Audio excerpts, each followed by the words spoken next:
In our headlines on this Saturday, November 1st, here in South Korea, the APEC Leaders Meeting ends earlier today with the adoption of 3 documents, including the Gyeongju Declaration that shares the forum's commitment to cooperation for common growth. Also in Kyongju, President Jae-myung and his Chinese counterpart Xi Jinping meet for bilateral talks on the margins of the APEC meeting to address issues of mutual interest. Meanwhile, North Korea's state media reaffirms the regime's commitment to its nuclear weapons program, dismissing international calls for denuclearization as a pipe dream.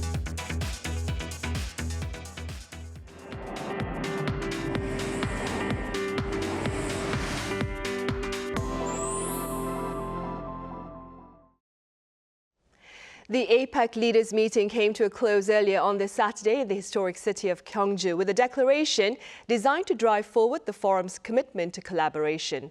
Our Presidential Office correspondent Song Yoo-jin reports. 20 years after the 2005 Busan Roadmap, which promoted free trade, this year's APEC Leaders Meeting, chaired by President Lee Jae-myung, wrapped up in Kyongju with the adoption of the APEC Leaders Gyeongju Declaration.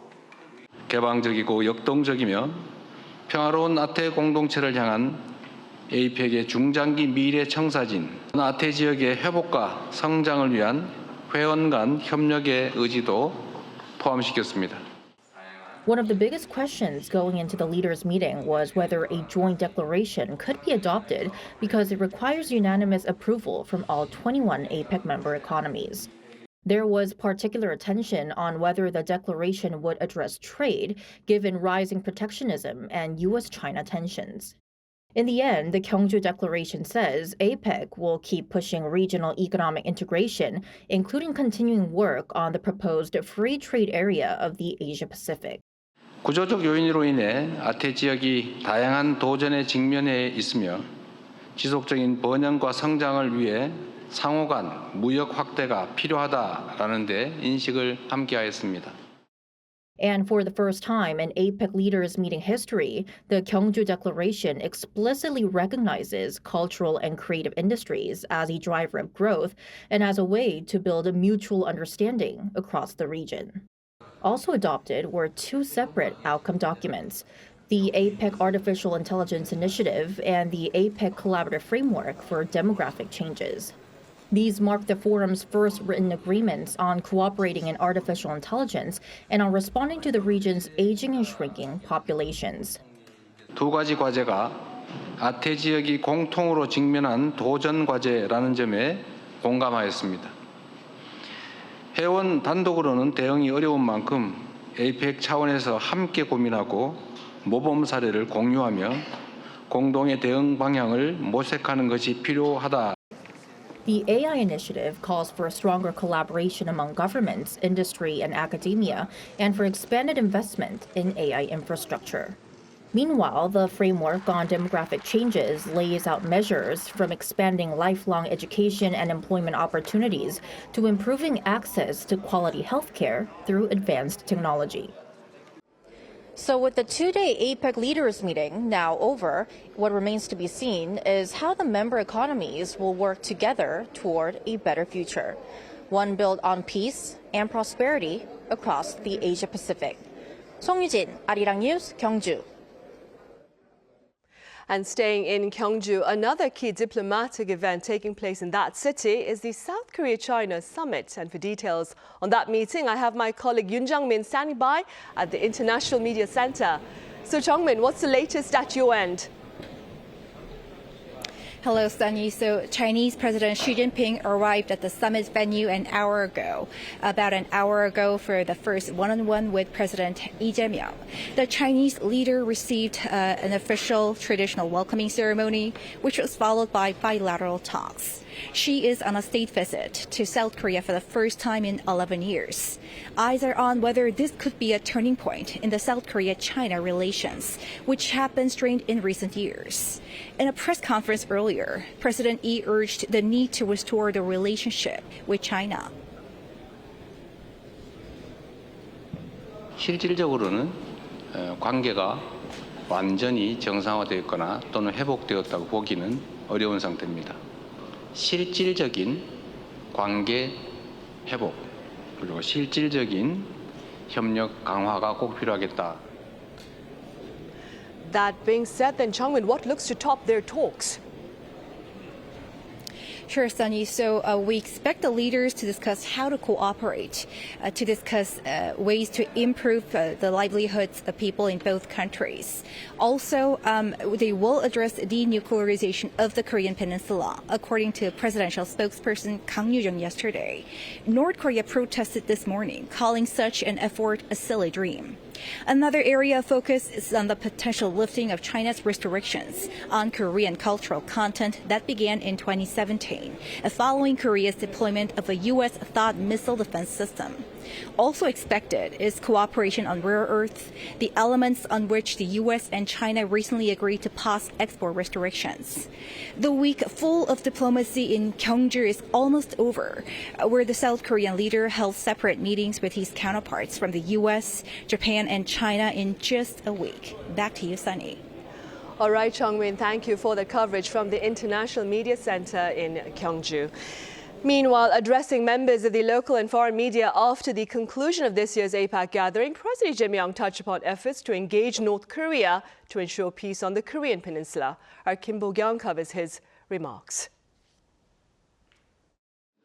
It takes considerable effort to change North Korea's suspicions and confrontational mindset, said President Lee Jae-myung during a press conference at the Gyeongju Media Center on Saturday.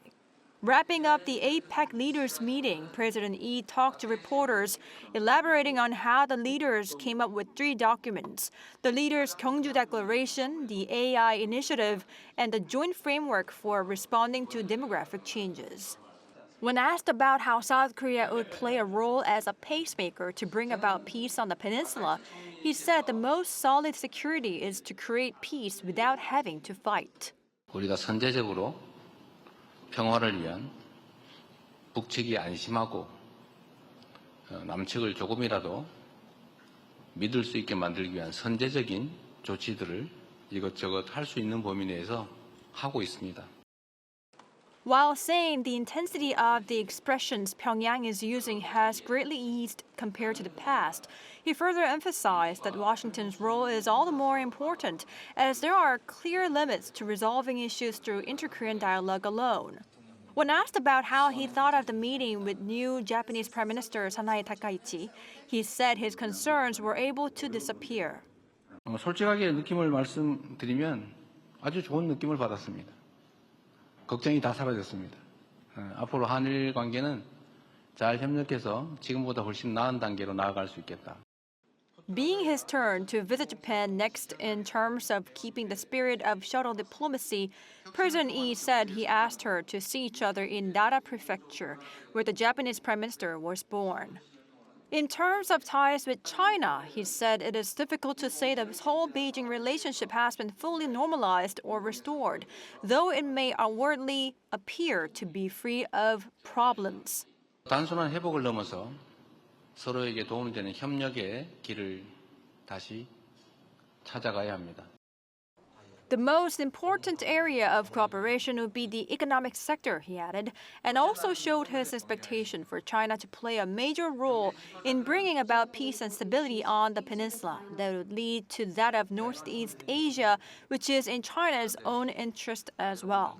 Kim Bo-kyung, Arirang News. And against the backdrop of such hopes by the president here, North Korea, for its part, has reaffirmed its commitment to its nuclear weapons program. Our An Sung-jin covers its latest comments and their broader implications. North Korea has condemned the denuclearization of the Korean Peninsula as a pipe dream.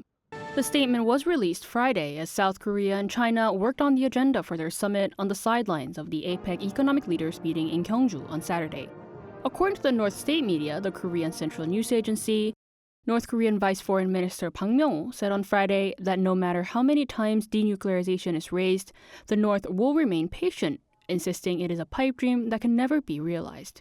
He went on to say that denying the DPRK's status as a nuclear weapon state and clinging to what he called the daydream of denuclearization shows what he described as a lack of common sense on the part of the ROK. An expert says North Korea's statement released ahead of the Yi-Shi talks is not only a backlash against South Korea's presidential office, but also a move to pressure Beijing. This is essentially a message to pressure China not to keep bringing up North Korea's denuclearization. We can read it that way because Vice Foreign Minister Park Myung-ho is in charge of relations with China. So even though the statement criticizes South Korea, the real target is Beijing. The message is, stay quiet on denuclearization. Discussions on the denuclearization of the Korean Peninsula, along with efforts to secure peace, were on the agenda, with the South Korean side framing both issues as directly tied to people's livelihoods. An Sung-jin, Arirang News. In other news, after addressing the audience at this year's APEC CEO Summit back on Friday, NVIDIA CEO Jensen Huang also held a press briefing during which he shared hopes for continued partnership with South Korea. Arirang's Park Junan was there. After announcing a mega 260,000 chip supply deal on Friday with the South Korean government, Samsung Electronics, SK Group, Hyundai Motor Group, and Naver Cloud, Jensen Huang, the CEO of NVIDIA, the world's largest chip maker, held a press briefing. Huang told Arirang TV that he was very optimistic about South Korea's future in AI. There's no question in my mind that Korea will build many more AI factories here. Not just for the Korean industry, which is one of the largest economies in the world and one of the largest technology industries in the world, but also because Korea has a chance to be an AI hub of the region. And it has the ability to attract startups that are in other countries to be hosted on Korea AI Cloud.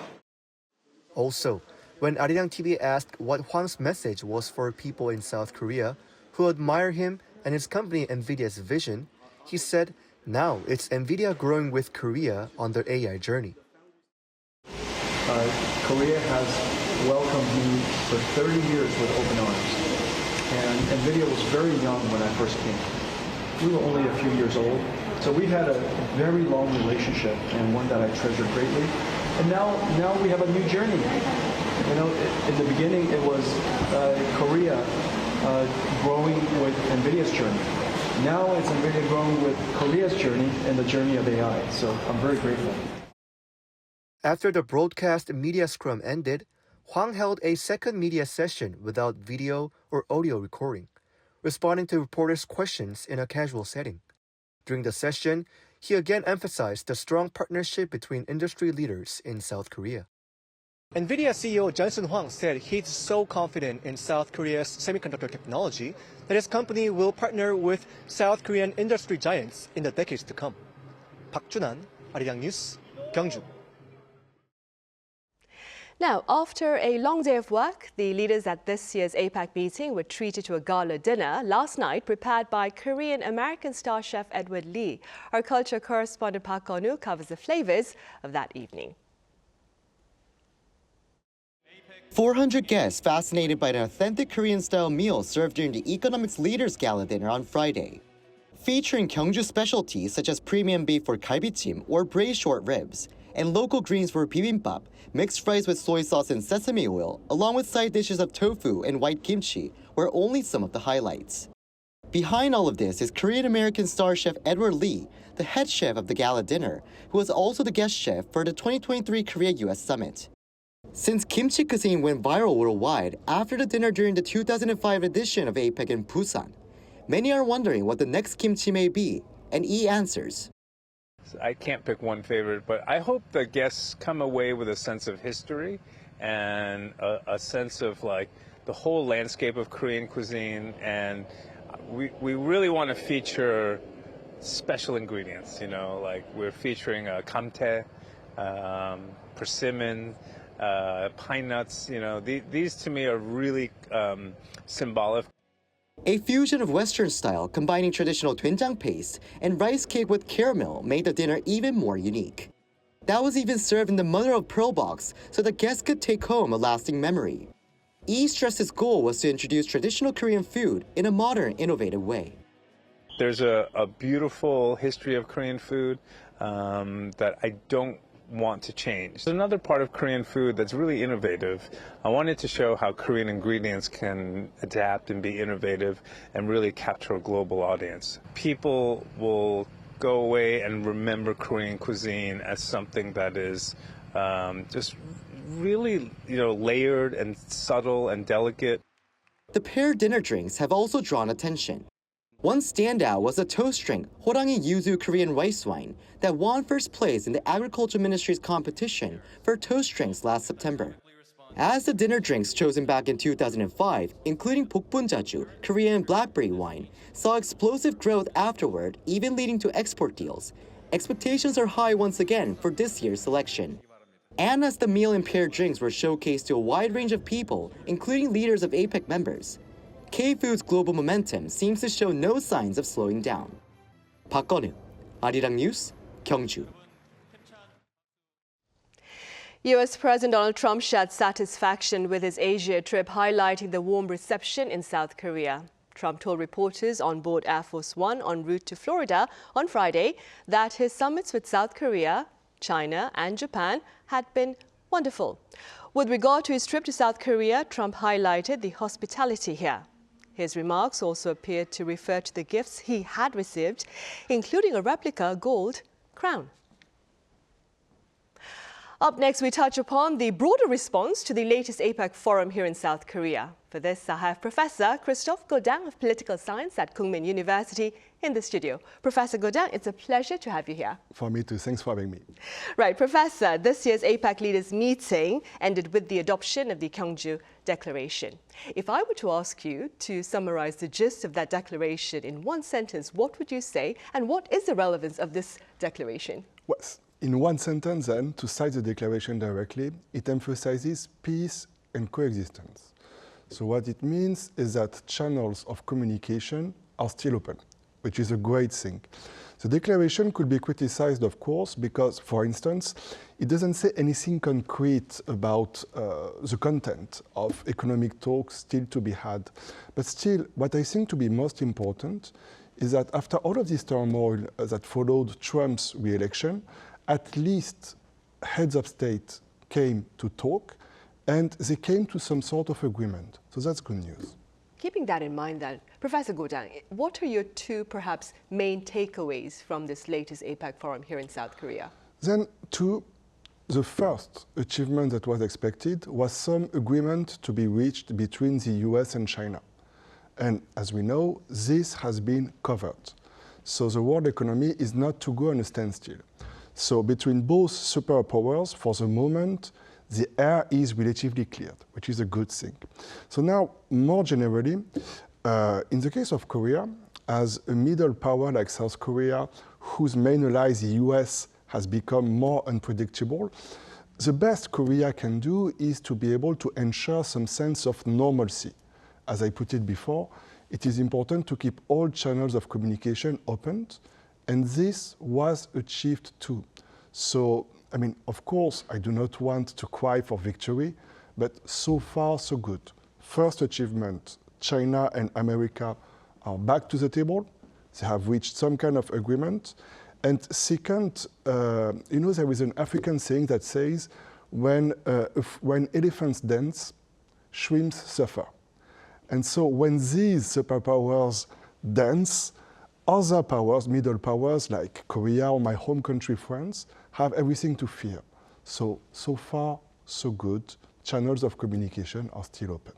So out of a score out of 10, Professor Godin, how would you perhaps grade South Korea's hosting of this annual gathering? It was perfect, 10 out of 10, but if I'm a bit cynical, the world was expecting no less. Because Korea has been hosting plenty of international meetings before.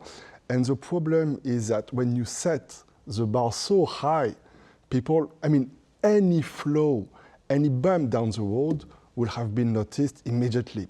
So it was perfect, but honestly, in this case, failure was no option, especially when Korea needed, again, channels of communication to be reopened. This you cannot do in chaos.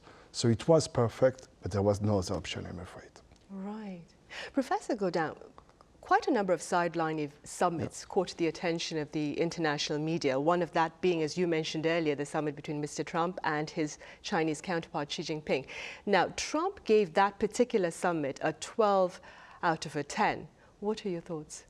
My thoughts are simple. Trump has every reason to be happy about it.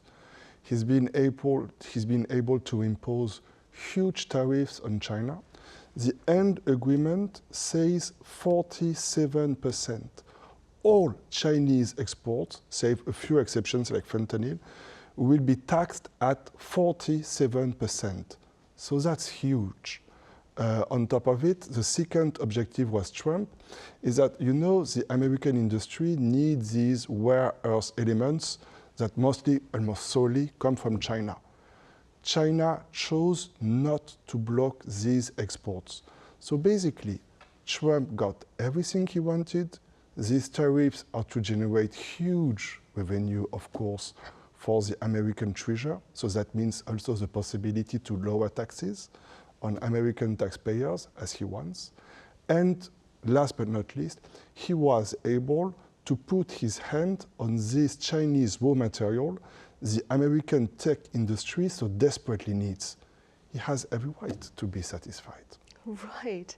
Professor Godin, another highlight of the annual APEC gathering, of course, is the APEC CEO Summit. What do you believe were some of the highlights with regard to that particular summit, the APEC CEO Summit? I think it was skilled. It was skilled because, long story short, the strategy of President Lee Jae-myung is to open alternate channels of communication, as the US cannot be as reliable as they used to. So now, this parallel summit with CEOs, it is a way to move the debate from political to economic matters. And all of our countries need one another. So that's smart. And more importantly, this specific summit was able to bear significant results. Some sort of agreement is to be expected on AI. Then there has also been significant progress regarding healthcare and the aging issue that all East Asian societies are facing to an extent.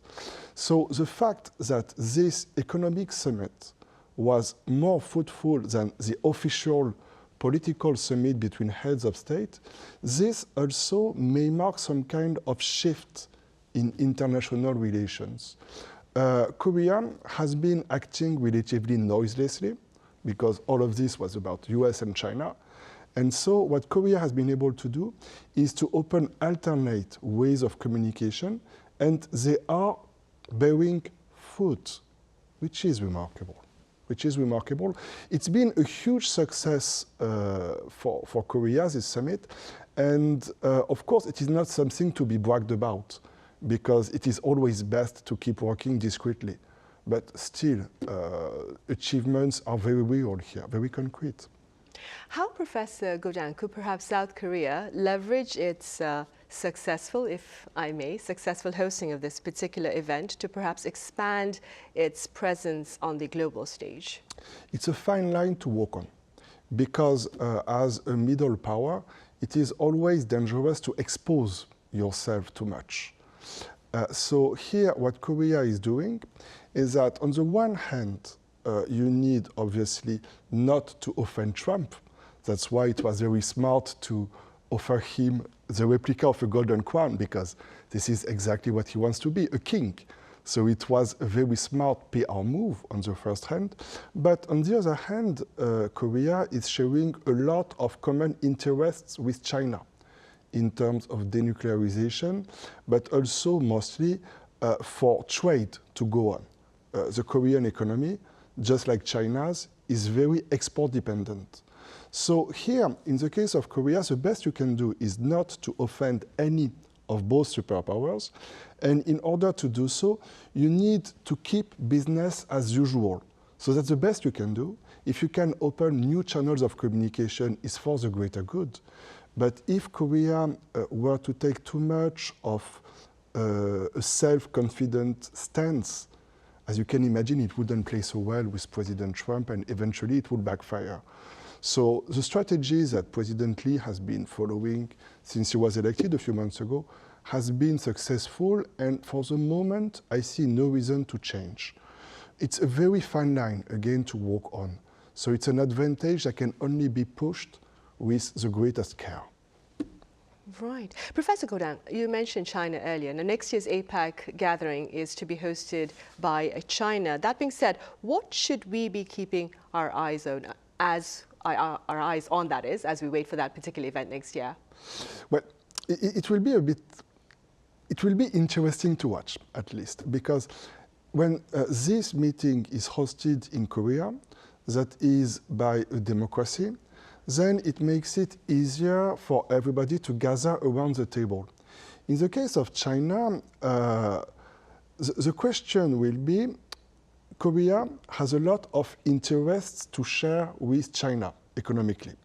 But politically, as you know, the Chinese influence strategy can be somehow a bit invasive, to put it mildly. So in the case of Korea, the whole issue would be to find a way to balance these economic interests without, of course, offending Korea's closest ally, which is the US. The fact that the next APEC summit is to take place in Beijing is not necessarily good news, because it is to make negotiations more challenging. You can very much imagine, for instance, that Trump is not to go to China expecting nothing else than a landslide victory. So the fact that this kind of summit is hosted either by China or America, it is to make it more tense, I'm afraid. So we need to keep a close eye on it, I'm afraid. I see. Well, on that cautious note, we'll have to end our talk. Professor Christophe Godin from Kookmin University, thank you so much for your insights today. Thanks for having me. It was a pleasure.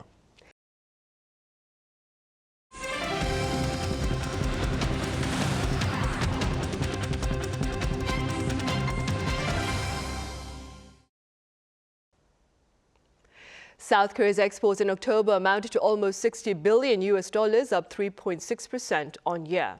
According to the Trade Ministry, this sum is the highest for the month of October on record.